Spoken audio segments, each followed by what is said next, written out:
అందరికీ నమస్కారం. మీడియా మిత్రులకి ఈరోజు ఉదయం నేను ఒక మ్యాటర్ చదివా.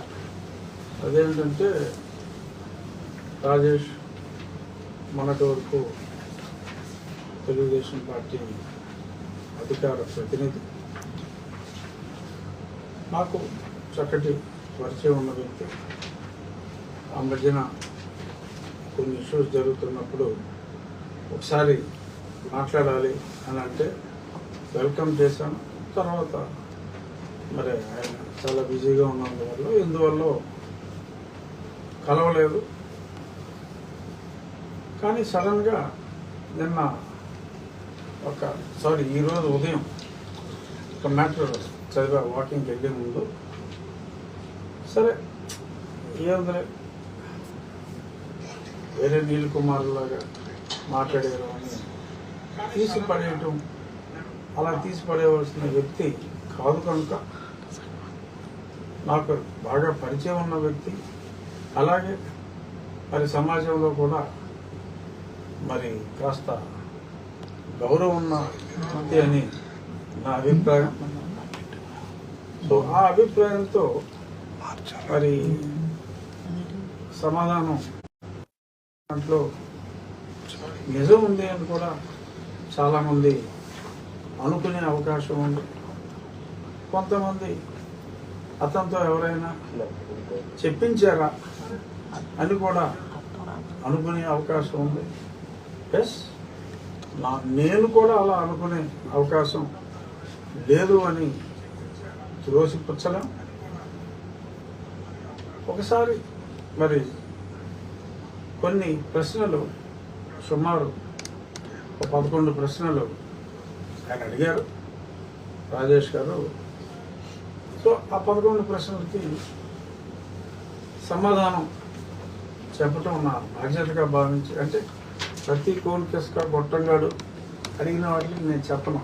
కానీ ఒక బాధ్యత గల అధికార ప్రతినిధిగా మొన్నటి వరకు బాధ్యతలు నిర్వహించిన వ్యక్తి, మరి రేపు మాకు ఇలాంటి ప్రశ్నలు వేస్తే మరిన్ని గొప్ప బాధ్యతలు కూడా అతనికి ఇచ్చే అవకాశం కూడా ఉండొచ్చు.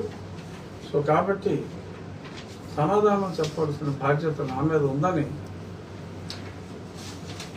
నేను భావించవలసిన అవసరం లేనప్పటికీ భావిస్తూ ముందు అతను ఏం అడిగాడో దానికి నా సమాధానాలు కూడా చెప్తా.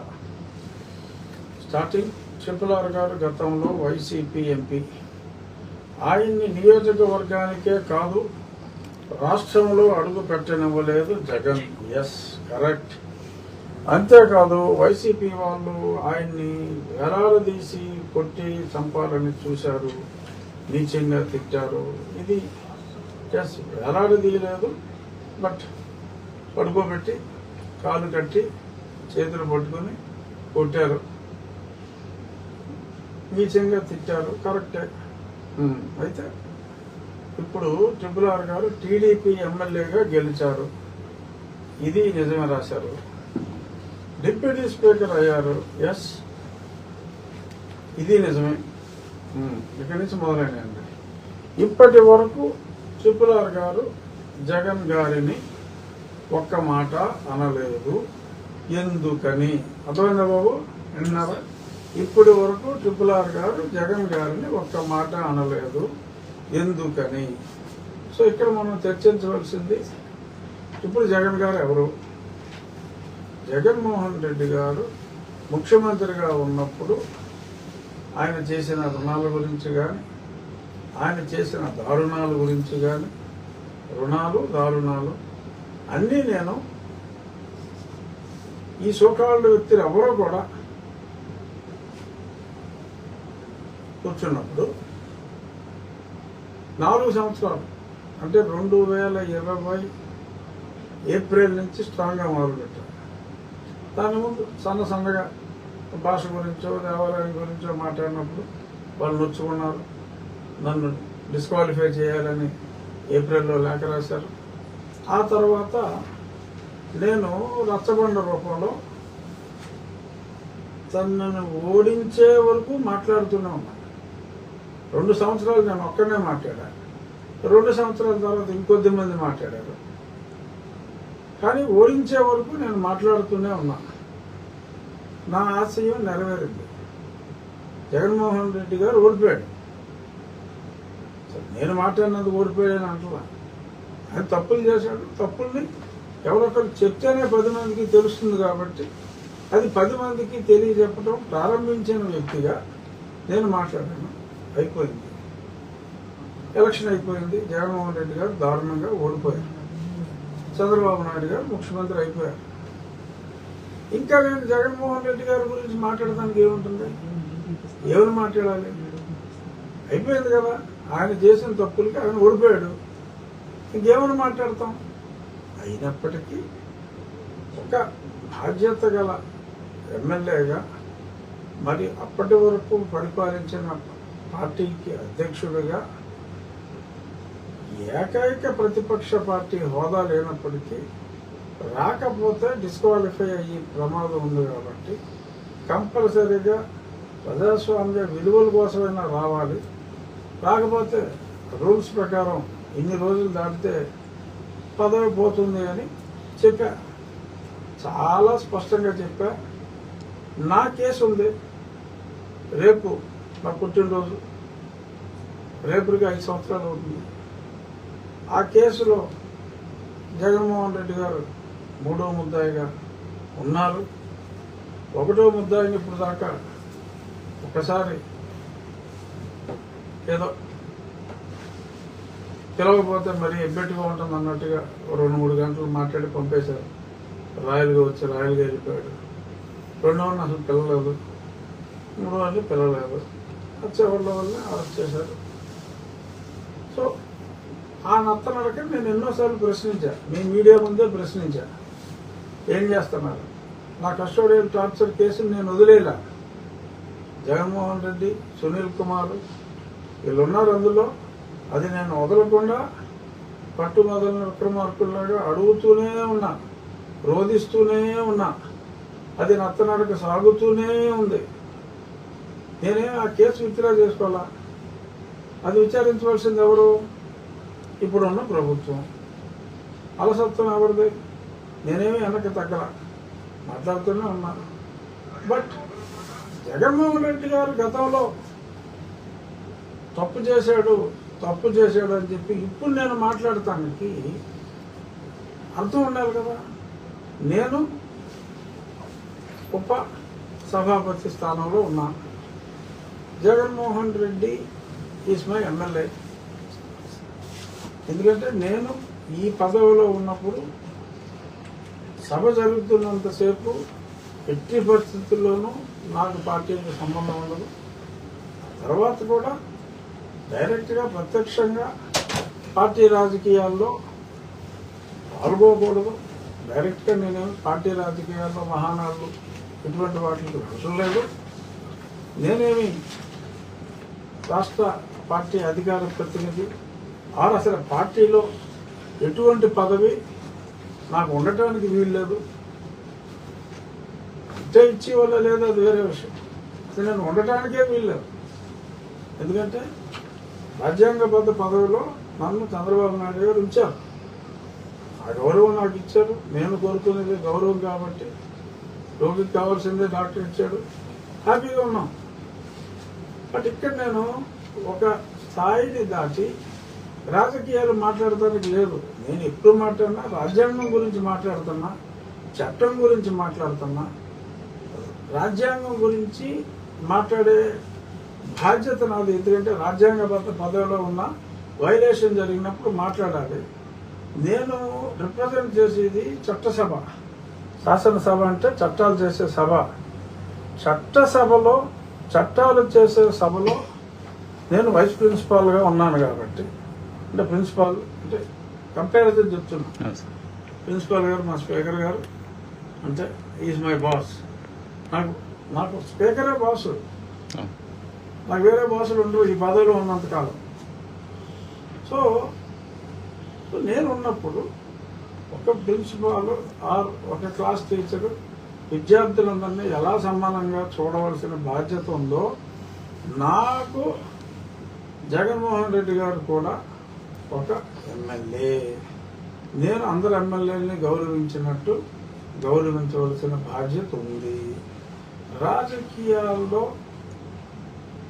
నేను యాక్టివ్గా మాట్లాడకూడదు కాబట్టి జగన్మోహన్ రెడ్డి గారిని ఎందుకు తిడతలేదు అని అంటే, ఇప్పుడు తిట్టవలసిన అవసరం లేదు.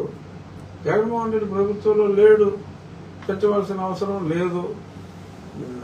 నేనేదైతే వ్యక్తిగతంగా నా కేసు పర్సూ చేస్తున్నానో ఆ కేసు విషయంలో మాట్లాడుతున్నాను. నా గురించి సాక్షిలో ఏదన్నా తప్పుడుగా రాసినప్పుడు సాక్షి పేపర్ని తిడుతున్నాను. సాక్షి యజమానిగా జగన్మోహన్ రెడ్డి పేరు కూడా నేను ప్రస్తావిస్తున్నాను. సో నేనేం చేయాలి అనేది నాకు తెలుసు. సో మహాసేన రాజేష్ గారు జగన్మోహన్ రెడ్డి గారిని తిడతలేదు అంటే తిట్టవలసిన అవసరం నాకు లేదు.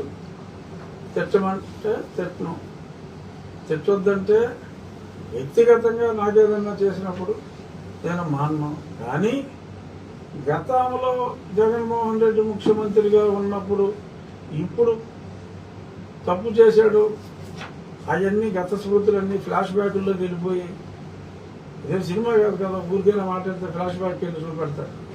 అవసరం లేదు. My goal is achieved. వ్రతం ఫలించింది, పూజాఫలం అందవలసిన వాళ్ళకి అందింది. ఇంకెందుకు నేను మాట్లాడాలి? అవసరం ఉంది చేత. ఇంటికి ఎంత స్పష్టంగా చెప్తున్నానంటే అతనే మాట్లాడితే అతనికి సమాధానం, ఎవరైనా మాట్లాడించుంటే వాళ్ళకి సమాధానం చెప్పవలసిన బాధ్యత నాకు ఉంది కదా. సో అది క్లియర్ అయిపోయిందా? ఒక్క మాట అనలేదు, ఎందుకని క్లియర్ అయింది కదా. నెక్స్ట్ అసెంబ్లీలో జగన్ గారిని పలకరించడానికి తిరుమలారు గారు ప్రయత్నించారు. పలకరించడానికి ప్రయత్నించడం ఉంది, అందరికీ తెలుసు కదా. ఓపెన్గా మొట్టమొదటిసారి శాసనసభలో కలుసుకున్నాం. నాకేమీ తెలియని వ్యక్తి కాదు జగన్మోహన్ రెడ్డి, బాగా పరిచయం ఉన్న వ్యక్తి ఇప్పటి నుంచి కాదు, అప్పటికి ఒక దశాబ్దంన్నరగా నాకు తెలిసిన వ్యక్తే. ఇద్దరు ఎమ్మెల్యేలు అయ్యాం. నేను మాజీ ఎంపీని, అతను మాజీ ముఖ్యమంత్రి, ఇద్దరు ఎమ్మెల్యేలు అయ్యాం. తోటి ఎమ్మెల్యేలను పలకరించుకోరా? పలకరించాం. ప్రయత్నించడం ఏంటి? మాట్లాడగా అందరూ మీడియా కూడా చూసింది కదా. జగన్మోహన్ రెడ్డిని పలకరించిన రఘురామకృష్ణరాజు పలకరించడానికి ప్రయత్నం చేయటం ఏంటి? పలకరించాలి, మాట్లాడా. సభ అంతా చూస్తూ ఉండగానే మాట్లాడా. ఏముంది అందులో? దాపరికంగా ఉందా? చెప్పాను. నన్ను అప్పుడు అడిగినప్పుడు కూడా చెప్పా. అప్పటికే జగన్మోహన్ రెడ్డి గారు నేను రాను, నాకు హోదా ఇస్తే కానీ అని మాట్లాడున్నందువల్ల హోదాకి దీనికి సంబంధం లేదు, తప్పకుండా సభకి రావాలి. ప్రతిపక్ష హోదా ఈజ్ ఇమ్మెటీరియల్. ప్రతిపక్షానికి హోదా ఉండక్కర్లా, ప్రతిపక్షానికి నాయకుడుగా రావాలి అని చెప్పి నేను అప్పుడే మీడియాలో చెప్పా. వస్తాడని అనుకుంటున్నాను. అప్పటికి నేను డిప్యూటీ స్పీకర్ అవ్వలా. ఇద్దరు సాధారణ శాసనసభ్యులు మాట్లాడాం, తప్పే ఉంది. ఇప్పుడు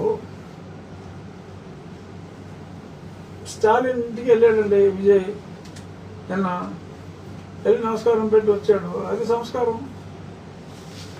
ఇద్దరు మొన్నటిదాకా ఎలక్షన్లో పోటీ చేసుకున్నారు కదా, స్టాలిన్ ఇంటికి విజయ్ వెళ్ళొచ్చా అని మహాసేన రాజేష్ అడిగాడు అనుకోండి.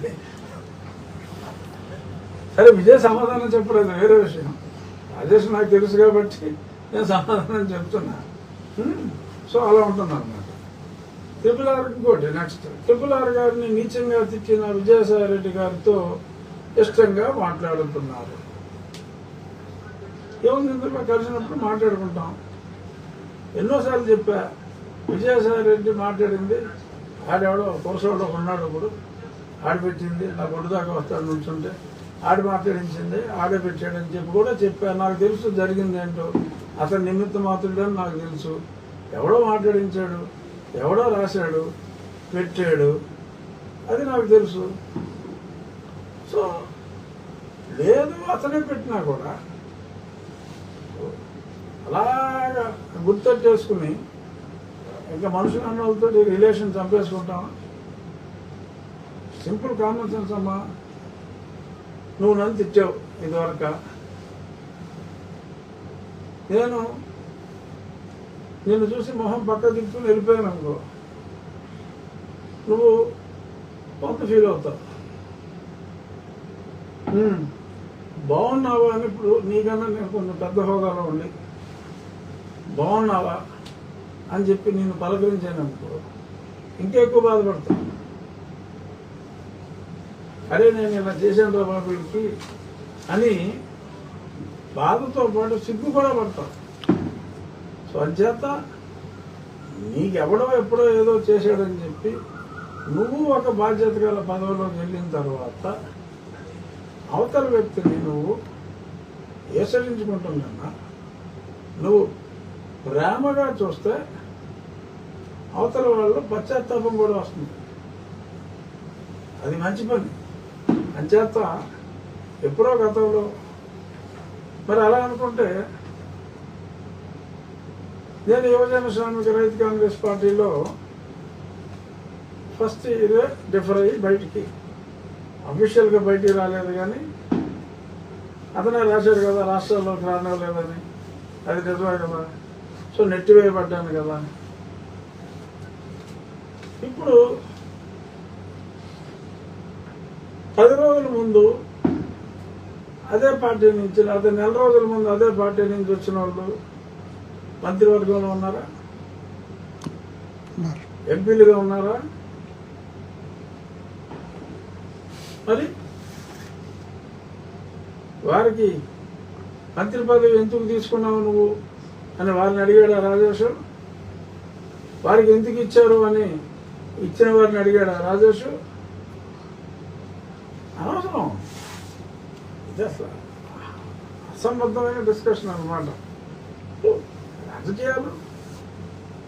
రాజకీయాలే అలాగే నడుస్తాయి. సో దానికి రఘురామకృష్ణరాజు అక్కడే నిరంతరం జగన్మోహన్ రెడ్డిని తిరుగుతూ ఉండాలి,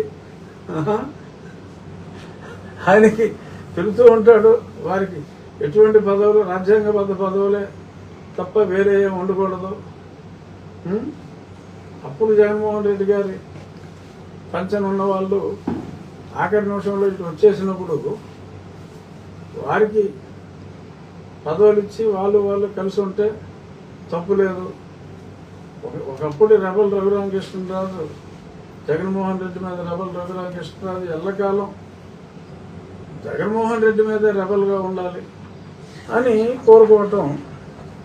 అయినప్పటికీ నేను బాధ్యత గల వ్యక్తిగా అవతల వాడు బాధ్యత తప్పి ప్రవర్తిస్తే నేను మాట్లాడతాను. ఇంకా నెక్స్ట్ అంతేకాదు, ఉండి నియోజకవర్గంలో కానీ రాష్ట్రంలో కానీ వైసీపీ వాళ్ళని ఇప్పటి వరకు ఒక్క మాట అన్నట్టు నేను చూడలేదు. ఎవరిని అనేస్తాం? వైసీపీలో నాతో పాటు ఉన్న వాళ్ళు 3 మందో అప్పుడు ఎంపీలు, ఇప్పుడు తెలుగుదేశం ఎంపీలు ఉన్నారా? అంటే వాళ్ళని గతంలో వైసీపీ వాళ్ళుగా భావించి తెచ్చాలా? ఇప్పుడు నేను ఏదన్నా అంటే తెలుగుదేశం వాళ్ళని తిట్టినట్టు అవుద్దా, వైసీపీ వాళ్ళని తిట్టినట్టు అవుద్దా? ఇవాళ పార్టీలో ఉన్నాను, ఇప్పుడు చెప్తే రేపు పొద్దున్న నా పార్టీలోకి రావడానికి గ్యారెంటీ ఉందా? సో వ్యక్తుల మధ్యన స్నేహం డిఫరెంట్, పార్టీలు డిఫరెంట్. ఒక వ్యక్తి, నేను ఇప్పుడు వైసీపీలో ఉన్నప్పుడు అందరూ నాకు స్నేహంగా ఉండేవారు. ఆయన వైసీపీలో కూడా నన్ను ఎవడో ఒకరిద్దరు పనికి మాలినాడు, ఆడెవడో నేను కొరక అన్నాను చూసా, అతను ఇంకెవడో 1-6 తప్ప. అప్పుడు కూడా ఎప్పుడైనా సరే వైసీపీలో 5 బ్రాండ్స్ ఉండేవారు కదా, ఎవరో పేర్లు నాని, పొలాలు నాని, ఈవిడి రోజా, సార్ రమేష్ని తీసేయాలి. అది అప్లేదు అని చెప్పి మిగిలిన వాళ్ళు ఎవరో ఎప్పుడైనా అంబటి రాంబాబు కానీ వాళ్ళు ఎవరైనా నన్ను ఎప్పుడైనా పల్లెత్తు మాట అంటాం మీరు చూసారా? జగన్మోహన్ రెడ్డి గారు డైరెక్ట్గా అనిపించారు. సరే, జగన్మోహన్ రెడ్డి నేను డైరెక్ట్గా ఎప్పుడేమన్నా బ్యాక్గ్రౌండ్ నన్ను ఎవ్వరూ ఒక్క మాట కూడా వైఎస్ఆర్ కాంగ్రెస్ పార్టీలో మాట్లాడలేదే. నేను తిట్టాలా వాళ్ళని? ఎందుకు? తర్వాత నియోజకవర్గంలో ఎవరిని తిట్టలేదు, ఎందుకు తిట్టలేదు? నియోజకవర్గంలో వేరే పార్టీ వాళ్ళు నేను తిట్టాలా? ఒకసారి నేను ఎలక్ట్ అయిన తర్వాత ఇప్పుడు చంద్రబాబు నాయుడు గారు స్కీములు ఇస్తున్నారండి, బ్రహ్మాండంగా స్కీములు ఇస్తున్నారు. వైఎస్ఆర్ కాంగ్రెస్ పార్టీ వాళ్ళకి ఇవ్వట్లేదా? ఓటర్లు అందరికీ ఇస్తున్నారు కదా. ఒక పార్టీ మీద ప్రేమ, ఇంకో పార్టీ మీద ద్వేషం ఏమీ లేదు కదా. అందరినీ సమానంగా చూస్తున్నారు కదా. ఎన్నికలు అయిన తర్వాత ఈ పార్టీ వేరు ఆ పార్టీ వేరు అని ఎవరో కూడా మాట్లాడకూడదు. ఆ భావమే కరెక్ట్ కాదు. అందరూ సమానం. ఈ పార్టీ వాళ్ళు ఎక్కువ కాదు, ఆ పార్టీ వాళ్ళు తక్కువ కాదు. ఎన్నికలు అయిన తర్వాత ప్రజలందరినీ కూడా సమానంగా చూడవలసిన బాధ్యత ఉంది. మరి నేను వైసీపీ వాళ్ళని తిడతలేదంటే మళ్ళీ ఎలక్షన్ వచ్చినప్పుడు కదా ఫలానా వ్యక్తి తేడాగా ఉన్నాడంటే ఆడు తేడాగా ఉన్నాడు రా బాబు అని ఏదైనా అనవలసిన అవసరం వస్తుంది. ఎందుకనాలి? నేను ఎమ్మెల్యేగా ఉపసభాపతి హోదాలో ఉండి ఎవరుంటారు ఇక్కడ? వైసీపీ వాళ్ళు ఎవరో కార్యకర్తలు ఉంటారు. ఆరోగ్య ఇది ఎన్టీఆర్ వైద్య సేవ ఏ పార్టీ వాళ్ళు వచ్చినా ఇస్తున్నాం. తెలుగుదేశమే కాదు, ఏ పార్టీ వాళ్ళు వచ్చినా ఇస్తున్నాం. అటువీడు మున్సిపల్ చైర్పర్సన్ గారి భర్తకి కిడ్నీ ట్రాన్స్ప్లాంట్ చేయవలసి వచ్చింది. రికమెండ్ చేసాం, అందరికీ రికమెండ్ చేసినట్టు చేసాం. సో మనం ఈ పార్టీ వాళ్ళని దూరం పెట్టాలి, ఈ పార్టీ వాళ్ళని దగ్గర తీసుకోవాలి.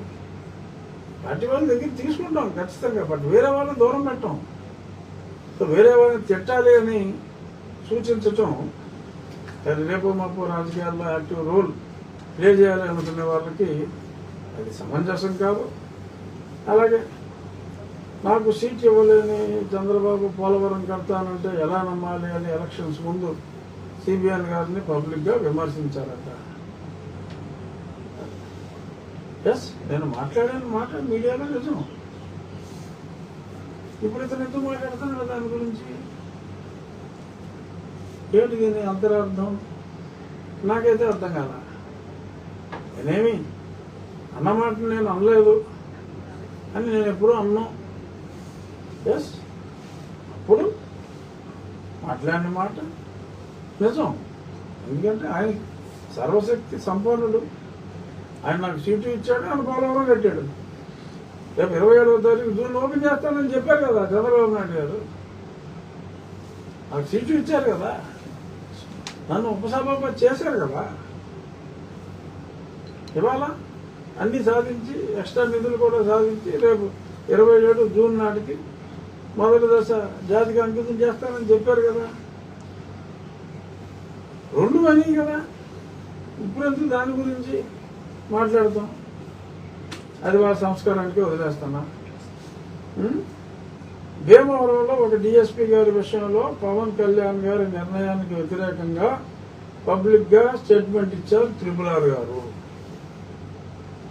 త్రిపులార్ గారు ఇది బహిరంగ రహస్యమే. పవన్ కళ్యాణ్ గారు అంటే నాకు ఎప్పుడూ అభిమానమే. ఒక నటుడిగానే కాదు, ఒక రాజకీయ నాయకుడిగా ఆయన అంటే నాకు ఎప్పుడూ అభిమానమే. అంత మాత్రాన ఒక అధికారి విషయంలో ఏమో ఆయనకు వచ్చిన ఇన్ఫర్మేషన్ ప్రకారం చర్యలు తీసుకున్నారు. నాకు తెలిసినంత వరకు అధికారి మంచి అధికారి అని, నా దగ్గర పనిచేసిన అధికారిని నేను మంచివాడు అని చెప్పుకోవటం కూడా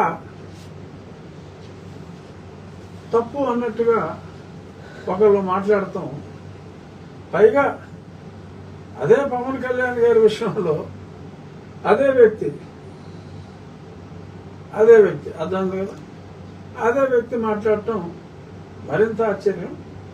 ఏవైనప్పటికీ ఎవరెన్ని రకాలుగా రాయించిన రాసిన పవన్ కళ్యాణ్ గారికి నాకు ఉన్న అనుబంధం అది మరింత దృఢం అవుతుందే తప్ప ఇలాగా ఎవరో ఏదో చంద్రబాబు గారికి నాకు గ్యాప్ క్రియేట్ చేయాలన్నా పవన్ కళ్యాణ్ గారికి నాకు గ్యాప్ క్రియేట్ చేయాలన్నా ఆ అర్థం వచ్చేలాగా ఏదో ఏదో పుండు ఉందనుకుని ఆ పుండు మీద కారం చల్లితే బాగా మండుద్దిరా అని అనుకుంటున్నారేమో.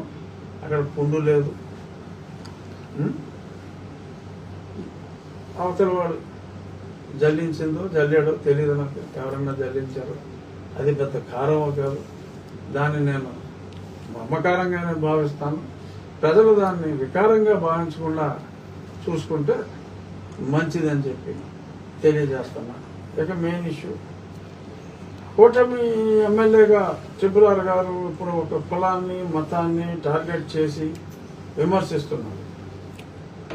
నేను ఏ కులాన్ని టార్గెట్ చేయను, ఏ మతాన్ని టార్గెట్ చేసి మాట్లాడాల. ఒక కులం వారు ఒక మతంలోకి వెళ్ళిపోయి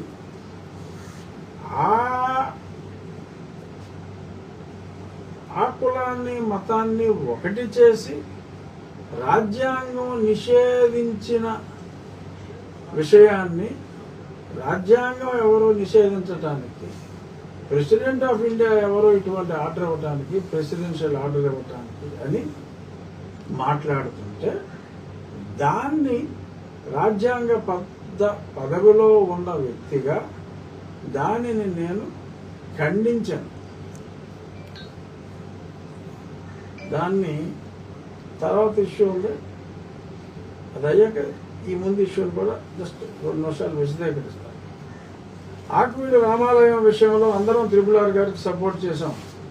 నిర్మాణం మొదలైంది. ఆకువీడులో ఎవరో అబ్జెక్ట్ చేయలేదు. అంటే నాకు అందరూ మద్దతు ఇచ్చామంటే నాకు అర్థం కాదా? ఓకే,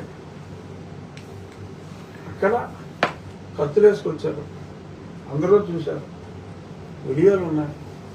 ఈ సైజు కత్తులు అక్కడ కాలాల్లో కూడా దొరికినాయి. పోలీస్ చర్చలో స్పష్టంగా కత్తులు దొరికినాయి. ఇద్దరిని ఈపుల మీద పొడిచేశారు. అక్కడ మారణకాండ జరిగింది. కోర్టులో అక్కడ వల్ల ఎవరు అబ్జెక్ట్ చేయలేదని మరి ఇతను మాట్లాడాడు.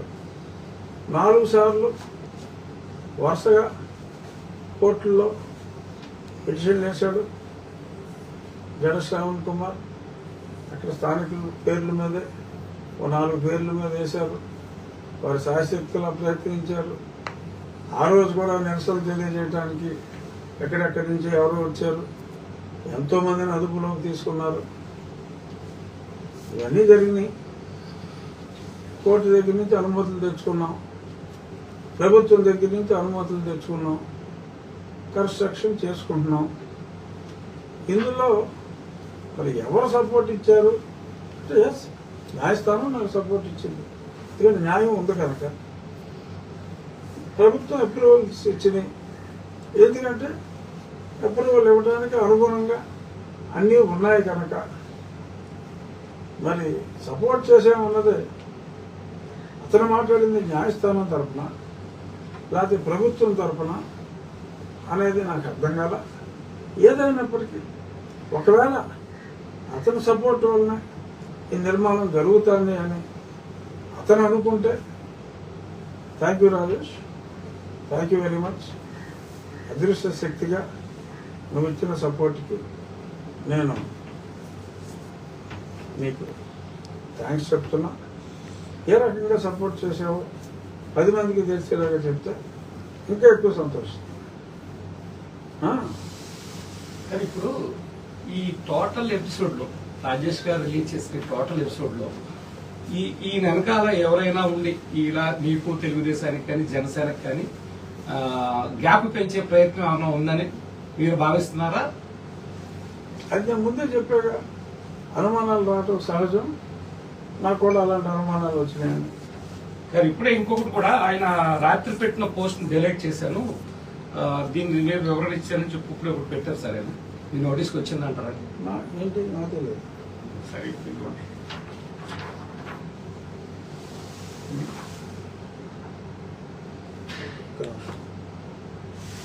పూర్తి చేసేద్దాం. అయినా కానీ అనవసరంగా కుల మతాలను టార్గెట్ చేసి హేళనగా మాట్లాడటం ఎలా అర్థం చేసుకోవాలి?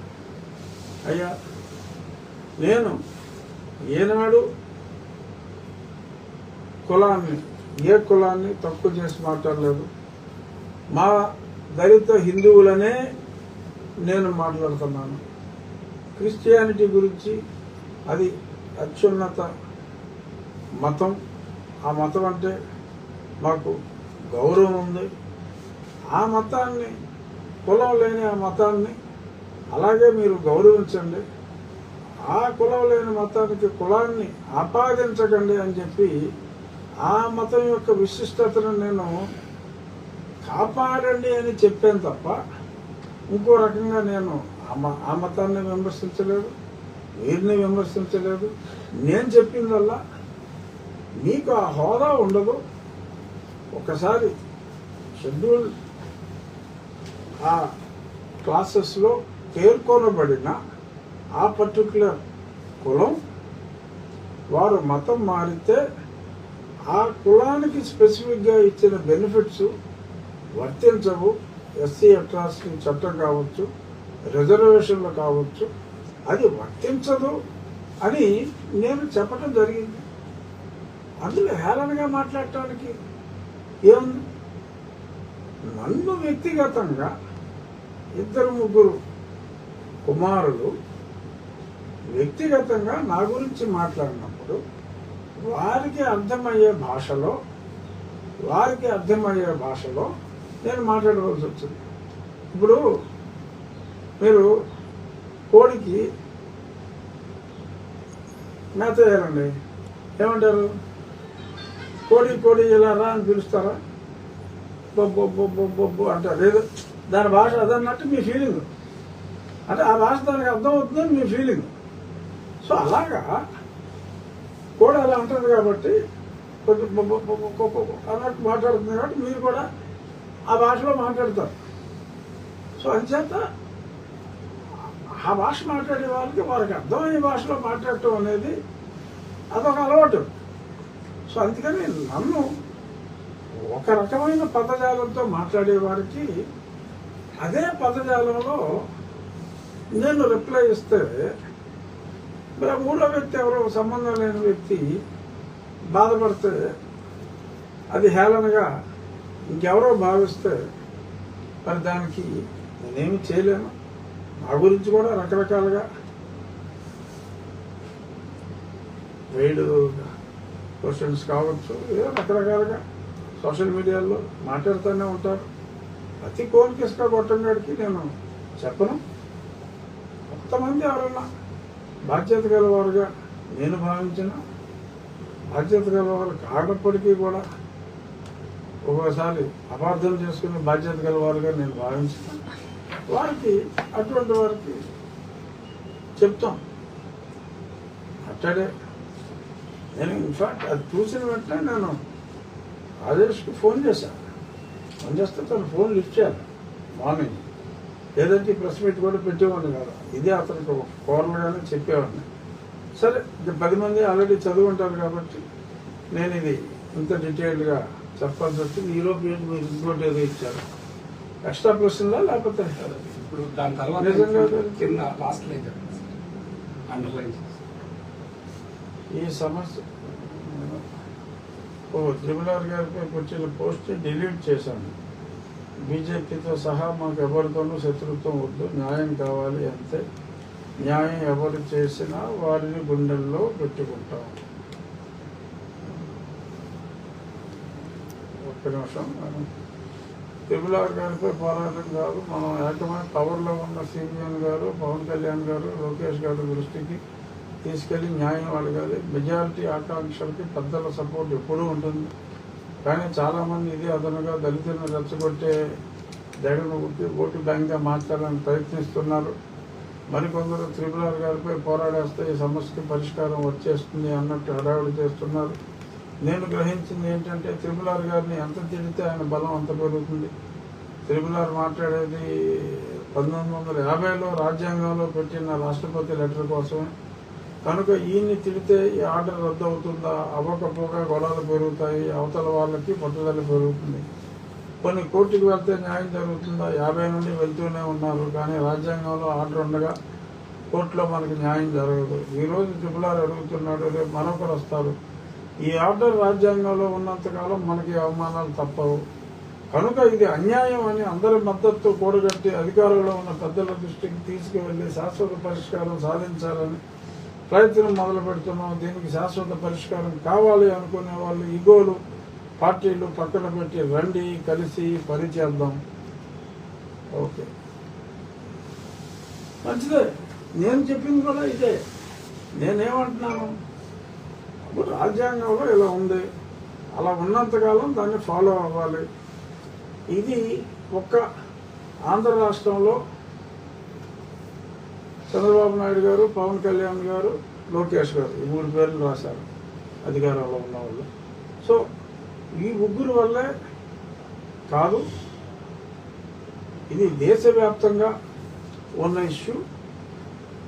పార్లమెంట్లో దీనికి ఆ రాజ్యాంగ సవరణ చెయ్యాలి. సో ఆ దిశగా వర్క్ చేయటంలో తప్పు లేదు. ఎక్కడో దగ్గర దేనికైనా సరే ఒక నాంది మొదలవ్వాలి. సో కాబట్టి అది ఆంధ్రప్రదేశ్లో ఇక్కడి నుంచి ఆల్రెడీ అసెంబ్లీలో రిజల్యూషన్ పాస్ చేశారు. Not less than 51% of the states ఒప్పుకోవాలి. సో అప్పటిదాకా నేను అనేది ఏంటంటే, అప్పటిదాకా సంయమనం పాటించండి, మాట్లాడండి, పైకి పంపించండి. బట్ అప్పటి వరకు మరి క్రిస్టియానిటీ ప్రాక్టీస్ చేసేవారు, పరిశుద్ధ వివాహం చేసుకున్న వాళ్ళు ఎస్సీ అట్రాసిటీ కేసులు పెడతానికి అనర్హులు. అలాంటి కేసులు పెట్టకండి. నా మీదే పెట్టారు 6 కేసులు. అందుకనే నేను మాట్లాడుతున్నా, ఎవరి గురించో కాదు, నా మీదే పెట్టారు కాబట్టి నాకు పెయిన్ తెలుసు. నేను ఒక నా పేరులోనే రాముడు ఉంది.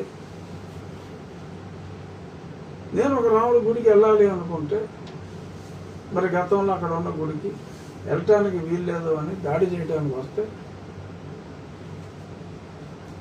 కూర్చోవాలా, పారిపోవాలా, మాట్లాడకూడదా, ఇది ఎక్కడ న్యాయం అని ప్రశ్నిస్తే దండయాత్రకు వస్తారా, సోషల్ మీడియాలో పోస్టులు పెట్టి తిడతారా, అవన్నీ చూస్తూ భరించాలా, కనీసం న్యాయ పోరాటం కూడా చేయకూడదా? సో ఇది ఎలా మాట్లాడటం? నా హక్కుల కోసం నేను ప్రశ్నిస్తే అది అవతల వాళ్ళని హేళన చేయటమా? కాదమ్మా, అది అలా అవదమ్మా. ఎవరి హక్కులు వారికి ఉంటాయి. నేను రాజ్యాంగానికి వ్యతిరేకంగా నేను వెళ్ళటం లేదు, వెళ్ళను. రాజకీయాల గురించి నేను మాట్లాడను ప్రస్తుతం. ఎందుకంటే ప్రస్తుతం నన్ను రాజకీయాలకి దూరంగా ఉండే పదవిలో నేను ఉన్నాను కనుక ఖచ్చితంగా నేను రాజకీయాలు మాట్లాడను, రాజకీయాలకి దూరంగానే ఉంటాను. కానీ రాజ్యాంగంకి సంబంధించి మాట్లాడతాను, చట్టాలకి సంబంధించి మాట్లాడతాను.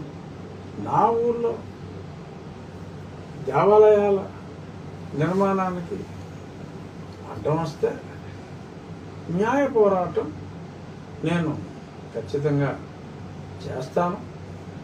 ఈ సందర్భంగా మరి మొన్న ఈ సౌండ్ పొల్యూషన్ గురించి కూడా మాట్లాడుకున్నాం. చాలా మంది స్పష్టంగా మాట్లాడారు. ఒక ఆయన ఫోన్ చేశాడు విజయవాడ నుంచి, మా కాలనీలో ఒక చర్చ్ ఇళ్ల మధ్యన కట్టారు. 500 మీటర్ల అవతల గజం 90,000 ఉంది. మేము ఇక్కడి నుంచి ఈ సౌండ్ భరించలేక కొన్ని పక్కకి వెళ్ళి కొనుక్కుందామంటే ఈ సౌండ్ దెబ్బకి 30% లెస్ వాల్యూ అడుగుతున్నారు. అంతకంటే అన్యాయం ఉంటుంది. అంటే ఎవడో వచ్చేసి అక్రమంగా కట్టేసి అటు సౌండ్ ఎట్టేస్తే కూడా మరి ఉన్న చట్టం ప్రకారం నీకు అన్ని హక్కులు ఉన్నాయి. నీకు స్వేచ్ఛగా జీవించే హక్కు నీకు రాజ్యాంగం ఇచ్చింది. కంప్లైంట్ ఇవ్వండి. అదే మళ్ళీ చెప్తున్నా, మీ పోలీస్ స్టేషన్లో చెప్పండి, నువ్వు అనుమతి ఇచ్చావా ఇంటికి మైకెట్టుకోవటానికి, 24 గంటల మైకెట్టుకోవటానికి, మమ్మల్ని సాగుపడటానికి నువ్వు అనుమతి ఇచ్చావా? ఇస్తే నీకు అనుమతి ఇచ్చే అధికారం ఉందా? They are bound to remove it. తీసేయాలి. 15 రోజుల కన్నా, అది కూడా స్పెషల్ సందర్భాల్లో, అది కూడా with in the sound limit. ఎంత సౌండ్ పడితే అంత సౌండ్, 300 మీటర్లు 400 మీటర్లు అవతల కిటికీలు వేసుకున్నా సరే వినపడే సౌండ్లు అవి అసలు కుదరవు. టవర్ల మీద టవర్లు కట్టేస్తున్నారు అలా పొడుగుతా ఉత్తి మెట్లు. ఎందుకురా అంటే ఆ పైన మైకులాడతాడు 4 మూలగా 4 దిక్కులకు శబ్దము వ్యాపించేలా నీ గదిలో మరింత వ్యాకోచించేలా అలాగా సౌండ్లు వచ్చేసి మరి అసలు ఆ పబ్లిక్ లైఫ్ని దారుణంగా డిస్టర్బ్ చేస్తున్నాయి. అది ఖచ్చితంగా అది దేవాలయం కావచ్చు, చర్చ్ కావచ్చు, ఖచ్చితంగా అది నియమాలకి వ్యతిరేకం. అందరూ కూడా చర్యలు తీసుకోకపోతే సకాలంలో మీరు మీ ప్రజాప్రతినిధి దగ్గరికి వెళ్ళండి. మా నియోజకవర్గంలో కావాలంటే వచ్చి చూసుకోండి. ఆల్రెడీ 60-70% తీసేయటం జరిగింది. ఇంకో 2 రోజుల్లో శాశ్వత పరిష్కారం ఉండి నియోజకవర్గంలో మైకుల బారి నుండి ప్రజలకు దక్కుతుంది. అలాగే అన్ని నియోజకవర్గాల్లో కూడా మీరు దక్కించుకోవాల్సిన, అంటే న్యూసెన్స్గా ఉంటే దక్కించుకోవాల్సిన బాధ్యత మీ మీదే ఉంది. ప్రభుత్వం మీరు అడిగితే చేస్తుంది తప్ప మీరు ఖాళీగా కూర్చుంటే ప్రభుత్వం కూడా ఏమీ చేయలేదు. వాళ్ళకి న్యూసెన్స్గా ఉందని చెప్తే వాళ్ళు అది చేయగలరు. ఈ విషయం మరొక్కసారి నొక్కి వక్కానిస్తూ క్లారిఫై చేశానని అనుకుంటున్నా.